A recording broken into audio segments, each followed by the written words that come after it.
Hello, everyone, and welcome back. It's Derby time, and the question everyone wants to know is, can my horse get the 1.25 Kentucky Derby distance? The best way to do that is to look at Pedigree. So today we have a special guest on our show, a man who I consider to be a pedigree expert, Ryan Campbell of RisenStorm Thoroughbreds. He stands Belmont Stakes winner Taprit, Kentucky Derby runner-up Icebox, and Big Play Sports new stallion, graded stake place son of Not This Time, In Due Time.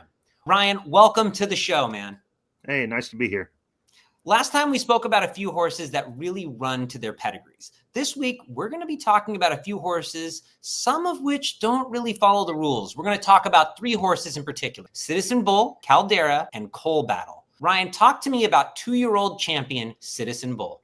Citizen Bull, who's by Into Mischief, is out of an unraced dam named No Joke by Distorted Humor. The big thing with this mare, we can't go by her race record, obviously, because she wasn't raced, but her other foals, the halves to Citizen Bull, one of them was on the lead running through 6 furlongs in a mile race and then just stopped at 6 furlongs. The other half sibling ran second going 5.5 furlongs, so that's showing that she's kind of throwing that sprint distance. And the second dam, Unenchanted Evening by Unbridled Song, she won wire to wire going a mile, but she did produce, in her production, the Saratoga Special winner going 6.5 furlongs, Indian Evening, another stakes place sprint sire, Mo for the Money, and then Moonshine Memories placed second in the Prioress going 6 furlongs. But she also ran in the Breeders' Cup Juvenile Fillies, but faded after 6 furlongs. So in the second dam's production, we see a whole lot of sprinting. The first dam's half-sister was a sprinter herself, but she produced Super Hottie Toddy, who won 1.16 in a grade 3. So,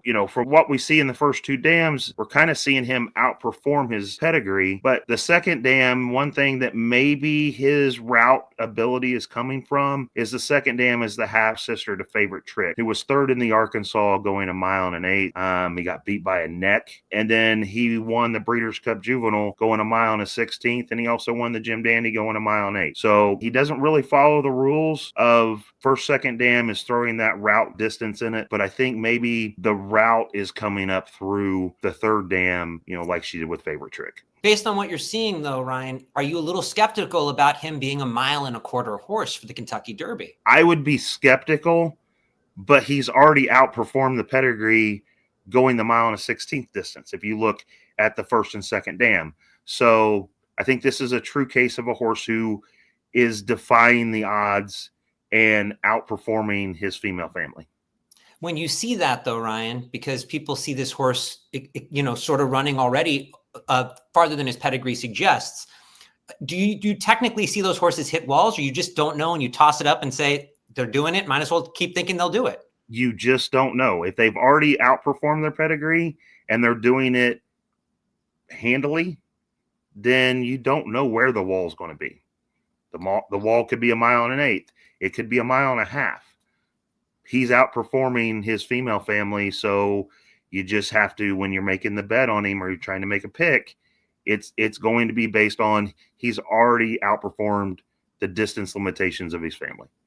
Very interesting. Now, another horse people really want to know about is my racehorse's Caldera. What do you see when you look at his pedigree? Well, the one thing we're going to bring up with Caldera is he is by Liam's Map. Liam's Map's average winning distance or max winning distance of his progeny is 7.31 furlongs. So he's in the top 10 of route sires with the max average winning distance. But we do see that Caldera is out of a Tisnow mare named Send Me On My Way. There's not enough of her production to base Caldera off of half siblings. So we jump down to the second dam, Spare Change, who's by Bernardini. She herself won at 7 furlongs, but she also produced Roman Centurion, who in his 3-year-old year was on the Derby Trail, and he finished second in a 1.16 mile race, which was a grade 2. The other half sibling to the first dam, Story Blue, who was third in a grade 3 going 1.16 mile. So you're seeing that route distance that is under the second dam of the half siblings to the first dam. The third dam is absolutely interesting on Caldera because the third dam is Finder's Fee. Finder's Fee was that mile sprinter type horse, winning multiple graded stakes at 1 mile and also at 7 furlongs. But she's the dam of Receipt, who won a grade 2 going 1.16 miles and is also the dam of Feathered, who is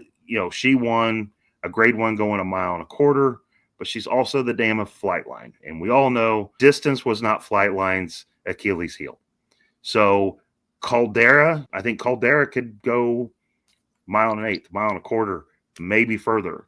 So he is running to his pedigree.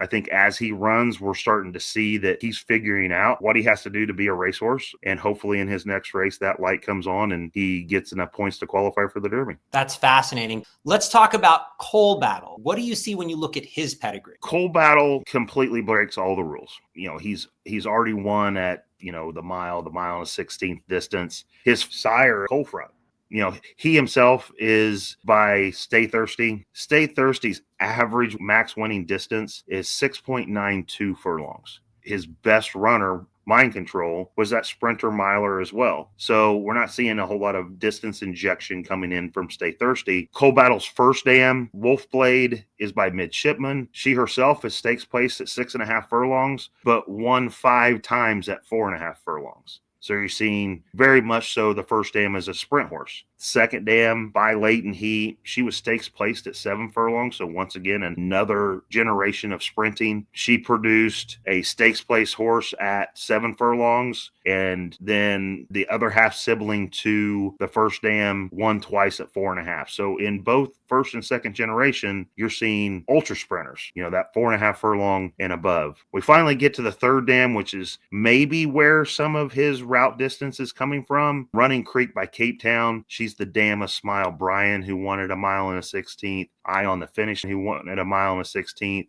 Easy Time, who has a graded stakes win at a mile and a 16th. So if I were to say where his ability to outrun his pedigree is coming from, it's deep in that third dam where you start seeing route. Honestly, he's a shock.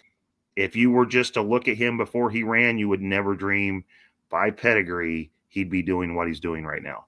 So for you, for the Kentucky Derby, what do you do with Coal Battle based on what you just said? Honestly, Coal Battle, it really shocked me digging through this because Coal Battle is one of my favorites. I mean, he would be in my top 4 of horses at this point for the Kentucky Derby. I think he's outrun his pedigree so much. It's one of those, we talked about tools in a toolbox. Well, at this point with Coal Battle, I think you throw the tool completely out of the toolbox and you have to take Coal Battle for him, not for what his pedigree is. Wow. Well, there you go, Ryan, talking about just pedigrees and when they outrun them. These are some good examples of it. And it's going to be a fascinating first Saturday in May, especially if all these horses get there. Well, thank you so much for coming back on our show, Ryan. You can follow him at Campbell X29 on TikTok. I love his channel. You guys have to check it out. Ryan, love to have you back very soon, man. And best of luck on all your bets this weekend. The Derby Trail just keeps heating up. Yep. Thank you very much for having me.